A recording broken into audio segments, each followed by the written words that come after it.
Bora para mais uma narrativa, então. O mercado entra nessa semana com três forças principais: geopolítica mantendo o petróleo alto, PCE pressionando o Fed e as Big Techs sustentando o índice via AI e Cloud. Na geopolítica, o centro do risco ele continua sendo o Estreito de Hormuz, já que é o principal ponto de estrangulamento da inflação via choque de oferta energético, mas a dinâmica atual ela é um pouco mais complexa do que aberto ou fechado. O mercado ele está lidando com três camadas: o bloqueio físico, as negociações diplomáticas e a tentativa de compensação via OPEC. O problema é que essa compensação ela pode ser um pouco limitada, já que a OPEC pode sim anunciar cotas maiores, mas se o petróleo do Golfo não conseguir fluir normalmente, esse aumento vira só um sinal político e não uma solução operacional. Como a gente pode ver aqui também, os Estados Unidos ele está tentando promover uma tentativa de liberação de navios presos no Estreito de Hormuz, o que acaba adicionando outra camada de risco, porque se a operação funcionar, pode sim haver um alívio nos preços da energia, mas se houver interferência ou confronto, o mercado pode voltar a precificar uma escalada. É exatamente esse tipo de ambiente que mantém o petróleo e volatilidade de energia elevados, porque cada headline pode mudar o direcionamento dos preços, mas o regime de risco ele continua. Já em relação à proposta iraniana, também mostra que existe um canal diplomático, mas as condições elas seguem rígidas, tendo em vista que o Irã quer o fim do bloqueio americano e o adiamento do tema nuclear, para dar continuidade às negociações. Só que o tema nuclear é uma das principais exigências do governo norte-americano.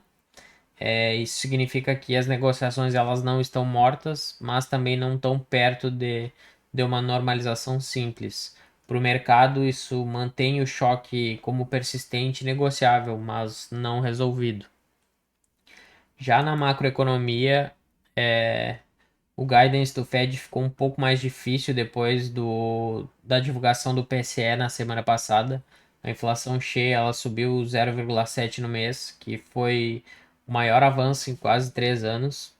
Esse dado acabou limitando um pouco o espaço do Fed para qualquer sinalização de corte futura com convicção. Mesmo que parte dessa inflação ela venha de energia, o risco é ela acabar contaminando as expectativas e os serviços. Outro ponto que cabe ressaltar é que a guerra contra o Irã ela acaba limitando a capacidade do Fed de oferecer um guidance mais claro, sendo que um choque geopolítico ativo, o Fed ele perde um pouco de visibilidade. Isso significa um pouco menos de compromisso com a trajetória futura e mais dependência dos dados, o que na prática mostra um Banco Central um pouco mais reativo e não tão ativo, porque ele espera acaba tendo que esperar o impacto da guerra nos dados para tomar medidas, para ter um direcionamento melhor. E já nessa semana a expectativa agora ela vai ser deslocar para o mercado de trabalho, tendo em vista que pode ter a divulgação do payroll na sexta-feira e tá mostrando uma projeção abaixo do anterior. Se esse dado acabar vindo fraco, o mercado poderia tentar reabrir uma tese de desaceleração do mercado de trabalho, o que eu acho muito difícil, porque os últimos dados do mercado de trabalho dos Estados Unidos, eles vêm se mostrando bem resilientes. Então, se o dado acabar vindo mais firme, ele acaba reforçando a ideia de um Fed mais travado. Outro ponto é que na semana passada teve a decisão da taxa de juros dos Estados Unidos e de outros países como Japão e Reino Unido, e pode ver que os bancos centrais ao redor do globo eles estão optando por manter as taxas de juros inalteradas ou até aumento nas taxas de juros, porque a inflação global ela está sendo pressionada E a gente pode ver que na próxima reunião da FONC, que vai ser dentro de 44 dias, dia 17 de junho, e a subsequente, dia 29 de junho, o mercado ele está precificando bem mais uma inalteração dos juros novamente, mantendo no mesmo range estipulado pelo Fed entre 13,5% e 3,75%, o que mostra que o mercado está assumindo uma expectativa de inflação futura mais alta.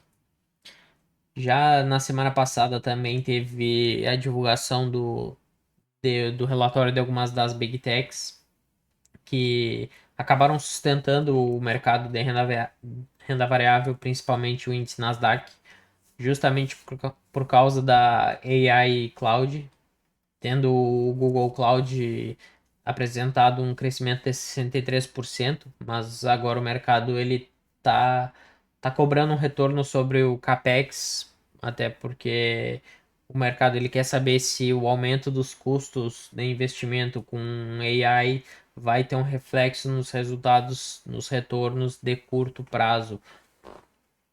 Então, a leitura do ambiente macroeconômico e geopolítico é que a tecnologia ela ainda está sustentando o mercado, só que o petróleo, a inflação e o Fed eles continuam sendo pressionados. Agora a gente vai para o gráfico tentar entender as possibilidades para o início da semana. A gente pode ver que o petróleo está se mantendo acima dos $100, ou seja, o fluxo de petróleo ele ainda está limitado, então ele segue pressionando a inflação. A gente pode ver isso pelos títulos públicos aqui, os títulos do Tesouro Americano, que tanto de curto, médio e longo prazo eles estão operando todos acima da taxa-alvo divulgada pelo Fed, estipulada pelo Fed, que gira em torno de 13,5% a 3,75%. A gente pode ver que o título de 2 anos está 3,88%, 5 batendo 4% e 30 anos batendo quase 5%, o que mostra uma expectativa futura de juros mais altos, justamente porque a expectativa é de inflação futura mais alta. E para conter a inflação, os bancos centrais tendem a aumentar os juros. E com, com petróleo mais alto, juros mais altos tendem a fortalecer o dólar. E o dólar se fortalecendo tende a pressionar as moedas emergentes, porque o dólar é visto como um ativo de proteção e as moedas emergentes elas tendem a ser vistas pelo mercado como risco. A gente, a gente pode ver que o mercado ele tá um pouco otimista, porque o VIX aqui, o índice de volatilidade, ele ele tá bem abaixo dos níveis que a gente vem vendo ultimamente, que vinha em níveis de como 25, 30, o que mostrava o mercado um pouco mais em pânico. Agora, ao meu ver, o mercado ele já está aceitando esses níveis do petróleo mais alto, o mercado já está reprecificando as expectativas, o que pode fazer com que o dólar venha a cair no curto prazo, precificar níveis de demanda mais baratos, tendo em vista que a expectativa é de inflação e juros mais altos no futuro e o mercado ele é movido por expectativas mais do que é pela realidade, a gente pode ver o dólar precificar níveis de demanda mais baratos, onde é mais favorável comprar. Mas agora no início da semana a gente pode ver o dólar buscar níveis de oferta para seguir caindo.